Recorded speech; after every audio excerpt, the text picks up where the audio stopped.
بسم اللہ الرحمن الرحیم۔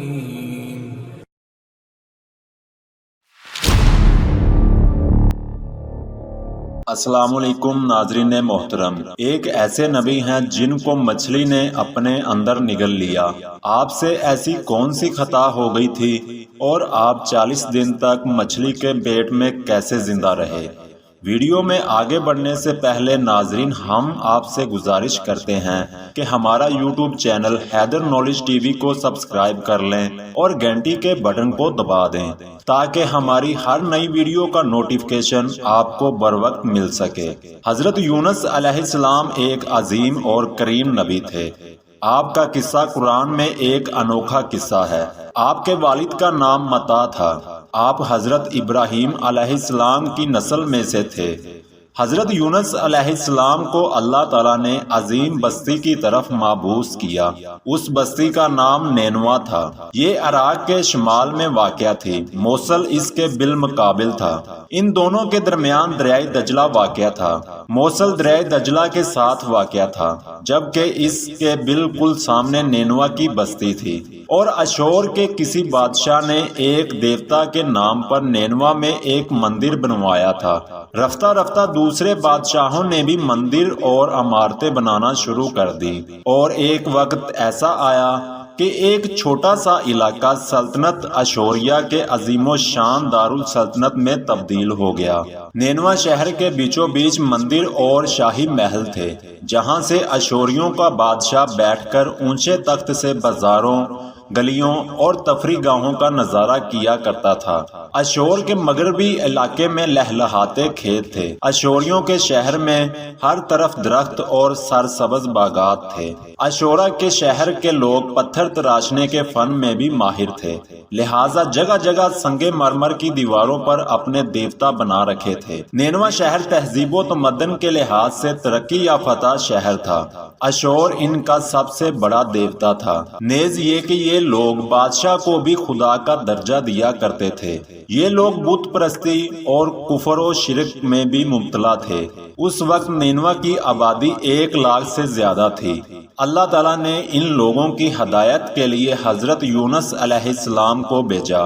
آپ علیہ السلام ان بستی والوں کو سال ہر سال تک دعوت دیتے رہے، لیکن وہ اپنے کفر ہی پر ڈٹے رہے۔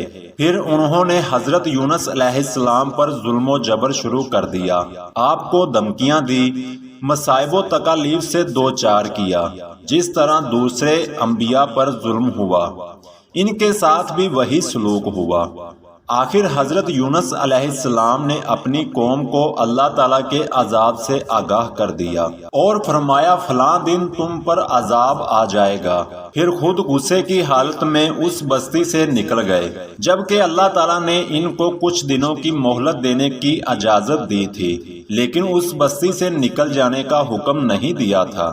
حضرت یونس علیہ السلام رات کو اس بستی سے نکل گئے۔ صبح ہوئی تو عذاب الہی کا ایک سیاہ دھواں بادل کی شکل میں بستی والوں کے سر پر منڈلانے لگا۔ جب وہ ان کے قریب آیا تو ان لوگوں کو یقین ہو گیا کہ اب وہ سب ہلاک ہونے والے ہیں۔ حضرت یونس علیہ السلام اپنی قوم سے ناراض ہو کر چلے گئے تھے، مگر آپ کو وہاں سے نکلنے کا حکم نہیں دیا گیا تھا۔ وہ عذاب کی اطلاع دینے کے بعد اللہ کی اجازت کے بغیر اپنا علاقہ چھوڑ گئے تھے۔ عذاب نازل ہوتے ہوئے دیکھ کر جب اشوریوں نے توبہ و استغفار کی تو اللہ نے انہیں معاف کر دیا۔ اللہ تعالیٰ کسی قوم کو اس وقت تک عذاب نہیں دیتا جب تک وہ اپنی حجت پوری نہیں کر لیتا۔ پس جب حضرت یونس علیہ السلام نے اس قوم میں مہلت کے آخری لمحے تک نصیحت کا سلسلہ جاری نہیں رکھا اور اللہ کے مقرر کردہ وقت سے پہلے وہ خود ہی ہجرت کر گئے تو اللہ تعالیٰ نے اس قوم کو عذاب دینا گوارا نہ کیا اور اس قوم کو معاف کر دیا گیا۔ دوسری طرف حضرت یونس علیہ السلام کو کچھ معلوم نہ تھا کہ ان کی قوم کے ساتھ کیا ہوا۔ آپ تو غصے کی حالت میں نکل کر سمندر کی طرف چلے آئے تھے۔ آپ ایک کشتی کی طرف آئے، اس کشتی میں سواریاں اور ساز و سامان لگا ہوا تھا۔ حضرت یونس علیہ السلام کشتی میں سوار ہو گئے۔ پورے دن میں کشتی سمندر میں سکون سے چلتی رہی۔ اچانک اونچی اونچی لہریں اٹھنے لگیں۔ لوگوں نے اپنا سامان سمندر میں پھینک دیا تاکہ کشتی کا بوجھ کم ہو جائے، لیکن کشتی کا بوجھ پھر بھی کم نہ ہوا۔ جب کشتی ڈوبنے لگی تو کشتی کے غرق ہونے کا یقین ہو گیا۔ اہل کشتی نے اپنے عقیدے کے مطابق کہا کہ ایسا معلوم ہوتا ہے کہ کوئی غلام اپنے آقا سے بھاگا ہوا ہے، جب تک اس کو اس کشتی سے الگ نہ کیا جائے گا نجات مشکل ہے۔ یونس علیہ السلام نے سنا تو ان کو معلوم ہوا کہ اللہ کو میرا نینوا سے وحی کا انتظار کیے بغیر اس طرح چلے آنا پسند نہ آیا، اور یہ میری آزمائش کے آثار ہیں۔ یہ سوچ کر حضرت یونس علیہ السلام نے ایک شخص سے کہا کہ میں ہی وہ غلام ہوں جو اپنے آقا سے بھاگا ہوا ہے۔ سب کشتی والوں نے فیصلہ کیا کہ قرعہ ڈالا جائے، جس کا بھی نام آئے اس کو سمندر میں گراتے جاؤ اور بار بار یہ عمل دہراتے جاؤ یہاں تک کہ کشتی ہلکی ہو جائے۔ چنانچہ قرعہ ڈالا گیا۔ سب سے پہلے حضرت یونس علیہ السلام کا نام آیا۔ سب کہنے لگے نہیں، یہ تو ایسے نہیں ہیں، ان کے چہرے پر تو سجدوں کے نشانات ہیں، انہیں رہنے دو، پھر قرعہ ڈالو۔ دوبارہ پھر قرعہ ڈالا تو حضرت یونس علیہ السلام کا نام ہی آیا۔ سب نے تعجب کیا۔ تیسری مرتبہ قرعہ ڈالا، اس بار بھی یونس علیہ السلام کا نام ہی نکلا۔ آخرکار ان لوگوں نے آپ کو پکڑ کر سمندر میں گرا دیا۔ پھر انہیں مچھلی نے نگل لیا۔ اللہ تعالیٰ نے مچھلی کو حکم دیا کہ انہیں کھانا نہیں، نہ ہی ان کے جسم کو کوئی نقصان پہنچے۔ جب آپ کو مچھلی نے نگل لیا تو وہ خود اپنے آپ کو ملامت کرنے لگے، یعنی وہ سمجھ گئے بار بار جو ان کا نام قرعہ میں نکلتا رہا ہے تو وہی مقصود ہے، چنانچہ خود کو ملامت کرنے لگے۔ اور یہ ملامت توبہ کی ابتدا ہے کہ انسان خود ملامت کرتا ہے۔ حضرت یونس علیہ السلام مچھلی کے پیٹ میں تھے، اور روایتوں کے مطابق حضرت یونس علیہ السلام 40 دن تک مچھلی کے پیٹ میں رہے۔ مچھلی کے پیٹ میں آپ نے اللہ تعالیٰ کو پکارا۔ ان پر 3 اندھیرے چھا گئے تھے، رات کا اندھیرا، سمندر کا اندھیرا، مچھلی کے پیٹ کا اندھیرا۔ گویا ان پر یہ سارے اندھیرے اکٹھے ہو گئے تھے۔ حضرت یونس علیہ السلام مچھلی کے پیٹ میں یہ تسبیح کرنے لگے، اے اللہ، تیرے سوا کوئی معبود نہیں، تو پاک ہے، بے شک میں ظالموں میں ہو گیا۔ آپ یہ تسبیح مچھلی کے پیٹ میں بیان کرتے رہے۔ اس کے بعد اللہ تعالیٰ نے حضرت یونس علیہ السلام کو پریشانی سے نجات عطا فرمائی۔ اللہ سورہ انبیاء آیت نمبر 88 میں فرماتے ہیں، تو ہم نے اس کی پکار سن لی اور انہیں غم سے نجات دے دی، اور ہم ایمان والوں کو اس طرح بچا لیا کرتے ہیں۔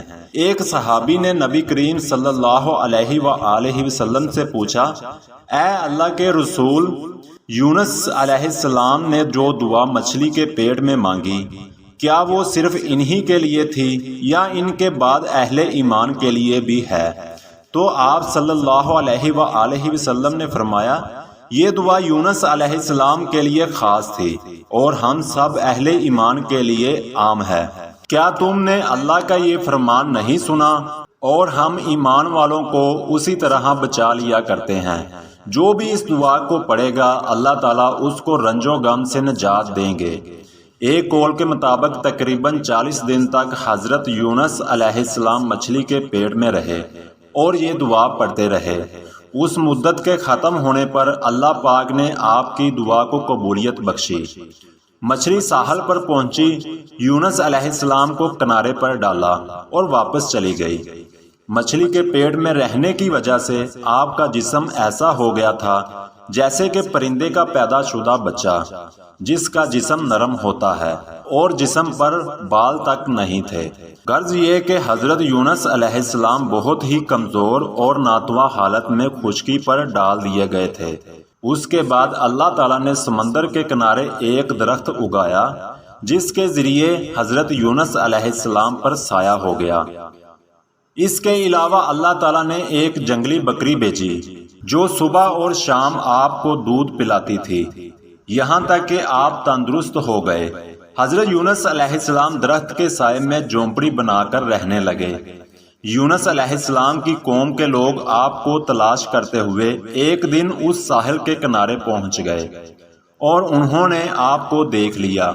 انہوں نے آپ کے ہاتھ پر اسلام کی بیعت کر لی اور ساتھ ہی اللہ سے توبہ استغفار کرنے لگے۔ یونس علیہ السلام دوبارہ نینوا چلے گئے اور اپنی قوم کی دوبارہ رہنمائی فرمائی۔